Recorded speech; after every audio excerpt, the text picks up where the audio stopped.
നിങ്ങളുടെ favourite shows ഇനി ഒരിക്കലും മിസ്സാവില്ല. ഇപ്പോൾ C5 കാണും നിങ്ങളുടെ ഫേവറേറ്റ് ഷോ തികച്ചും സൗജന്യമായി. അച്ഛാ, എന്താ മോളെ? ഒരു കാര്യം ശരിയെന്നാ ഞാൻ കഴിയല്ലേ. ശരി. എന്താ ശ്രീദേവി? മുഹൂർത്തം അടുത്ത് വരുമ്പോ നെഞ്ചിനുള്ളിലൊരു പെടച്ചില്ല അച്ഛാ. എന്തിന്? സഞ്ജു എന്തെങ്കിലും ശ്രീദേവിയോട് പറഞ്ഞോ? അത് അച്ഛനോട് ഞാൻ പറയാത്തൊരു കാര്യമുണ്ട്. എന്താ മോളെ?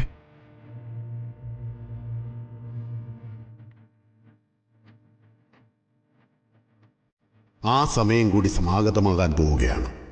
നിങ്ങൾ അവളെ കാണാൻ പോകുന്നു. അവൾ ആരാണെന്ന് അറിയാൻ പോകുന്നു. വിവാഹവേദിയിൽ അവൾ വരൂ ശാസ്ത്രികളെ.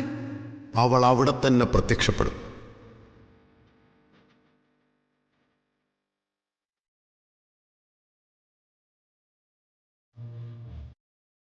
വീണ്ടും ശാസ്ത്രികൾ എന്തിനാ അത് ഓർമ്മപ്പെടുത്തുന്നത്? സഞ്ജു പണ്ട് ശ്രീകുട്ടിയുടെ കഴുത്തിൽ താലി കിട്ടിയെന്നല്ലേ നമ്മൾ കരുതിയത്. ഇതങ്ങനെയല്ല അച്ഛ. ഇപ്പോഴും ആ കുട്ടിയുടെ കഴുത്തിൽ അവൻ കെട്ടിയ താലിയുണ്ടത്രേ. ഒന്നും അറിയാതെ ശാസ്ത്രികൾ അത് തന്നെ ആവർത്തിക്കോ? താലികെട്ട സമയത്ത് ശാസ്ത്രികൾ പറഞ്ഞത് സംഭവിച്ചില്ലെങ്കിൽ നമുക്ക് അദ്ദേഹത്തിന്റെ പേരിലുള്ള വിശ്വാസം പോകുന്ന ശാസ്ത്രികൾക്ക് നന്നായിട്ട് അറിയാവുന്നതല്ലേ. സഞ്ജു മറ്റൊരു പെൺകുട്ടിയുടെ കഴുത്തിൽ താലി കിട്ടിയിട്ടുണ്ടെന്ന് ശ്രീദേവി വിശ്വസിക്കുന്നത്.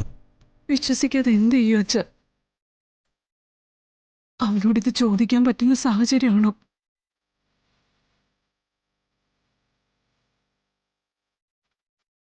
ശാസ്ത്രികളുടെ വാക്ക് ഇന്നോളം പിഴച്ചിട്ടില്ല.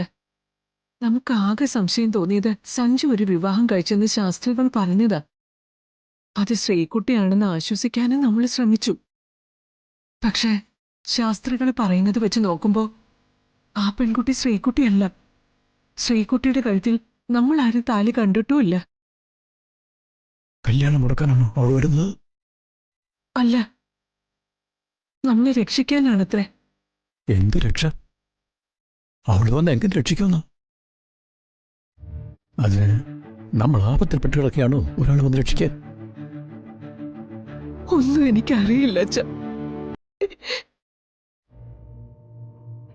ശാസ്ത്രികൾക്ക് ഇക്കാര്യത്തിൽ തെറ്റുപറ്റിയിട്ടുണ്ടെന്നേ എനിക്ക് പറയാൻ കഴിയൂ. അദ്ദേഹം ദൈവജ്ഞനൊക്കെ തന്നെയാ. പക്ഷേ സഞ്ജു ശ്രീകുട്ടിയെ മറന്ന് മറ്റൊരു പെൺകുട്ടിയെ വിവാഹം കഴിച്ചു എന്ന് പറയുന്നത് ശാസ്ത്രികൾക്ക് പറ്റിയ തെറ്റ് തന്നെയാ. മുഹൂർത്തത്തിന് അത് സമയമില്ല. അത് കഴിയുമ്പോൾ ശാസ്ത്രികൾക്ക് സ്വയം തെറ്റ് മനസ്സിലാകും. ശ്രീദേവി സമാധാനത്തോടെ ചെല്ല്.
ഇനി മോളെ വിളിക്ക. ആ ശരി, എന്നെ മോളെ വിളിച്ചാലോ?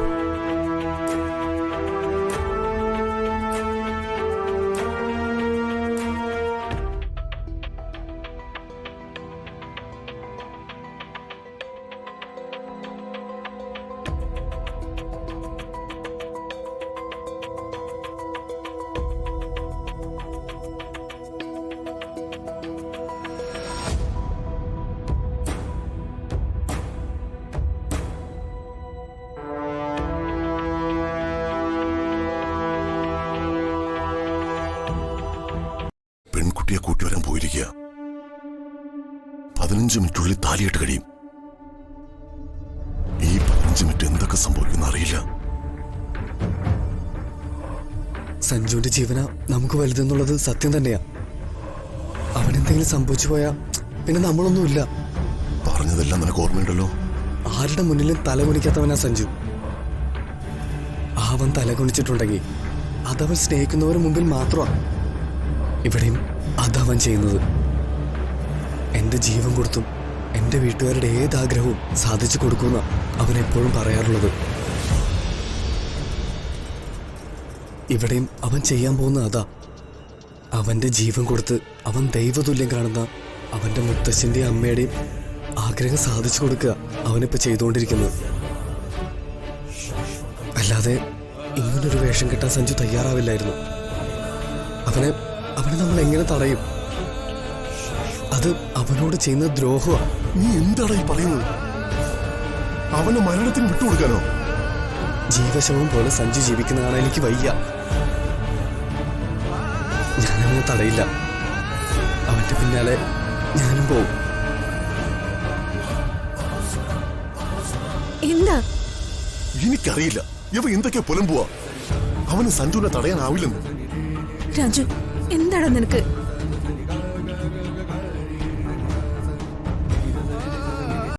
ഡൗൺലോഡ് ചെയ്യൂ C5 ആപ്പ്. കാണൂ എല്ലാ എപ്പിസോഡുകളും സൗജന്യമായി.